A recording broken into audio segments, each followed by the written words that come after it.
Hello, everyone. So, today we are going to talk about yet another topic, which is success. Success is a word that is subjective because its meaning is not just clear, or it doesn't have one straight meaning for everybody. It is subjective because success depends on what you plan as goals for yourself.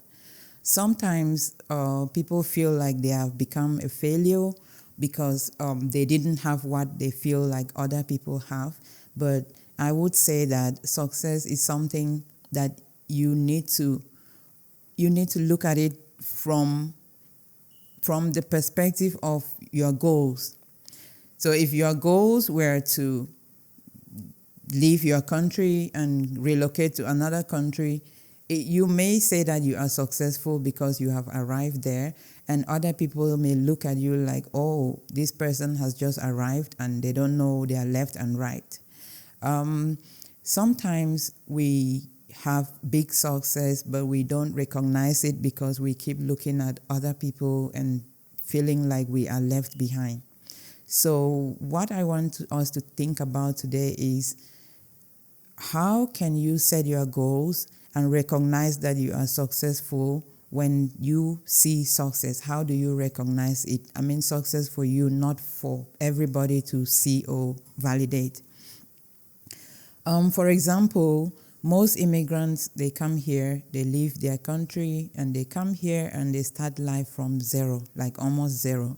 They won't say that their success would not measure the same with people who were born here, but sometimes some people come here and they work really hard and they still are very successful, to the extent that people who have been here longer may look at them and say, oh, this person is doing very well. And even when they're looking at you and thinking you are doing well, there may be other aspects that you think you are still really fighting hard to get there. And so one thing I would say is that if we set our goals, like personal goals, and then we work towards those goals, then we are able to recognize success and then appreciate the little gains that we are making, or the milestones that we are getting. For example, someone like me, I was born in Cameroon, and then I moved from Cameroon to China, where I had a lot of difficulties. First of all, understanding the language and integrating, being able to move around the place where I barely understood what they say. And gradually, I started speaking Chinese language, which was like a big success for me, because then I could have jobs easily. I could get teaching jobs. I could interact with people. I could make a lot of friends. And that was, like, I could call that success. But somebody who was born in China and has been speaking Chinese from like baby, they won't see that as any successful step that you are taking. And then when you get to Canada, life becomes so hard, and then you have to do little jobs. Like I was a nanny, like I did nanny on call, where people used to call me. I go to their homes and take care of their kids. I was just a babysitter, let me call it babysitter. And bit by bit, I started applying for jobs, applying for all kinds of jobs, just praying that one day I will have a full-time job. And one day I got a call, went for interview, and this interview was different because before then I had attended several other interviews which were not successful, and I thought, oh, the world was coming to an end. And this one fateful day, I went for this interview, and it went so well, but then I had an issue because I didn't have the full driver's license. And so at the end of that interview, they said, we are sorry, we can't work with you because you cannot drive.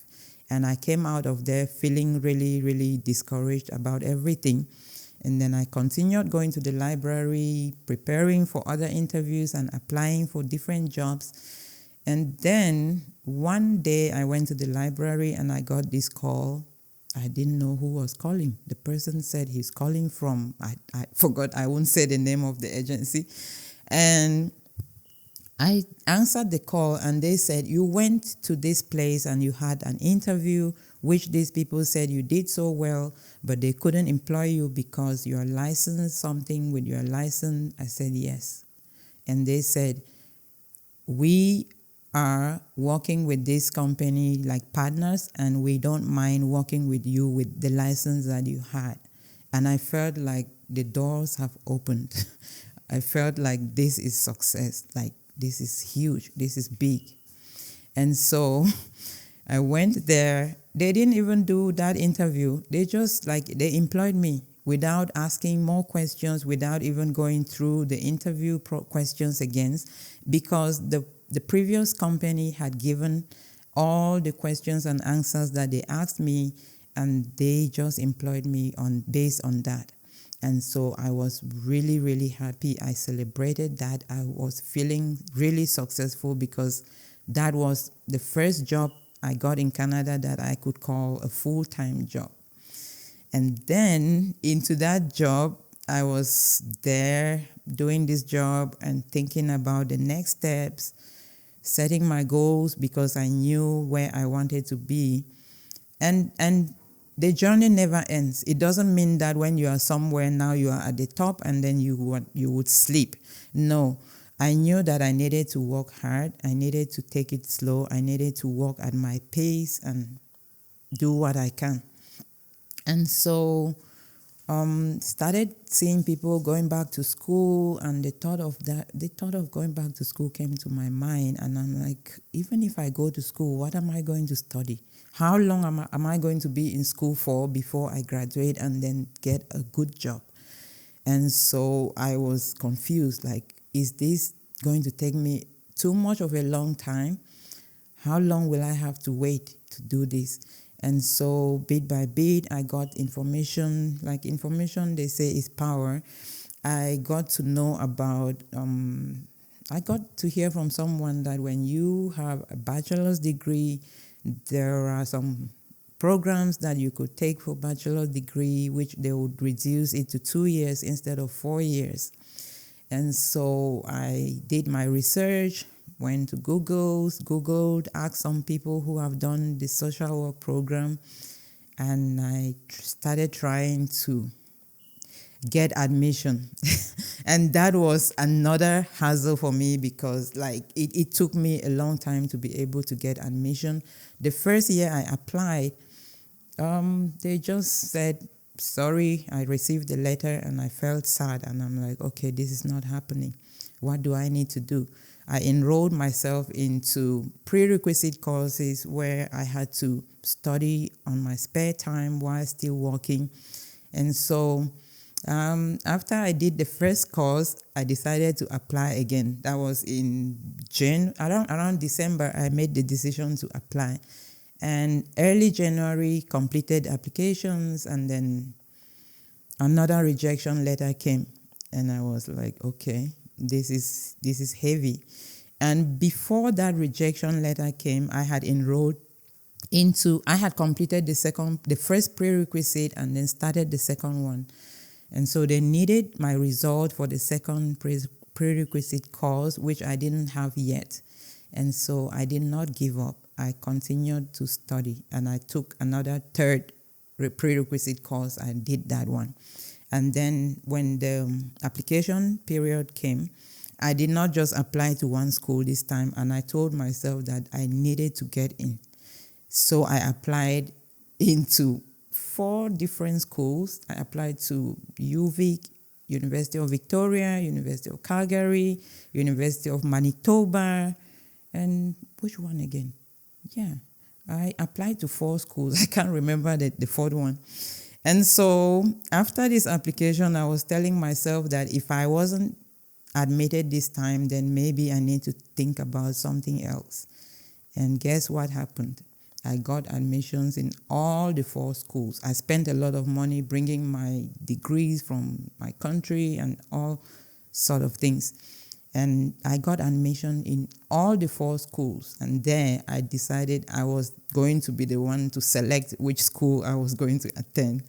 And of course, since I live in Calgary, I decided to go for the University of Calgary because that would enable me, that would not, prevent me from flying, because when you study, there are some block weeks that you need to fly to your school to complete some in-person classes. So I studied at the University of Calgary, and today I wouldn't say that I'm the most successful person, but I feel like I have achieved success from the time I moved from Cameroon to China and from China to Canada, and everything that I've been through. Sitting here today as a social worker, I can say that to me, I am successful. I am still chasing success, in different ways, but where I am now, I am really grateful and I'm thankful that I took the step to go back to school. Thank you, everyone. I wish this story inspires more people who come here and they may feel like they are at the worst pace in their life. Don't be discouraged. Think about something you want to do for career. Canada offers many opportunities, great opportunities to newcomers. If you are determined and you really want to be where you want to be, then you will get there with hard work, with patience, and with time. Thank you so much.